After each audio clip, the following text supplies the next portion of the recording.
आज जो हुआ हाई कोर्ट में, आपकी क्या उस पर प्रतिक्रिया है?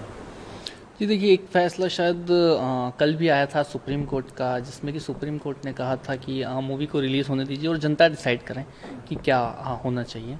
पर ठीक है, अब जो कुछ हुआ है, पर ये नहीं होना चाहिए था, क्योंकि ये जो रिट है जो मूवी के अगेंस्ट लगी है, वो शायद 3 या 4 दिन पहले ही लगी थी ना, शायद यही कुछ रहा होगा।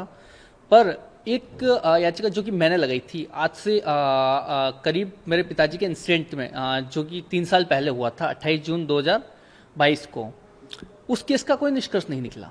ठीक है, आज तक वो केस वैसा का वैसा है। ठीक है, उस केस में 150 गवाह थे, 150 प्लस गवाह थे, उसमें शायद 15 या 16 की पेशियां भी नहीं हुई।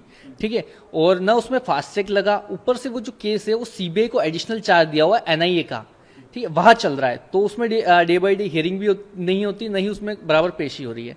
ठीक है, और वही 3 साल से किसी केस में अपराधियों को सजा नहीं मिली, वीडियो सबूत वगैरह सब कुछ होने के बावजूद। और जब एक हकीकत एक मूवी के जरिए देश को दिखाना चाहता है कोई, ठीक है, कि उस समय क्या हुआ था 28 जून 2022 को, तो उसके लिए पूरा एक संगठन खड़ा हो जाता है, जमीयत उलमा हिंद, ये मौलाना मदनी जी आ जाते हैं कि नहीं, मूवी पर रोक लगनी चाहिए, मूवी पर रोक लगनी चाहिए। और सिर्फ 3 दिन के अंदर हमें पता चल रहा है कि मूवी पर रोक भी लग गई। मतलब कितना हमारा जो कानून है वो कितना तेज है ना, एकदम फास्ट।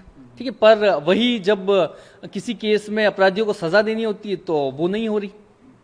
बहुत मतलब गंभीरता से सोचने वाली बात है। जी, सुप्रीम कोर्ट जा रहे हैं, अमित जी ने बोला है, तो आप क्या उम्मीद करते हैं? जी बिल्कुल, अब हाई कोर्ट में जिस तरीके से लिया है कि इसको, और जो प्रोड्यूसर सर है उन्होंने बोला है कि इसको सुप्रीम कोर्ट में भी ले जाएंगे और देखते हैं क्या होगा आगे।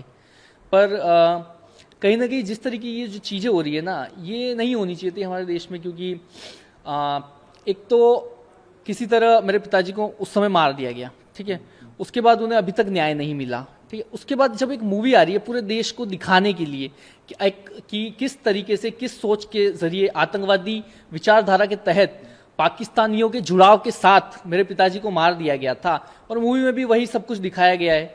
ठीक है, कि किस तरीके से आतंकवादियों ने साजिश करके मेरे पिताजी को मारा। ठीक, पर इसी के अगेंस्ट पूरा एक संगठन खड़ा हो जाता है। पता नहीं उनको क्या दिक्कत है, क्या सहानुभूति है आतंकवादियों से।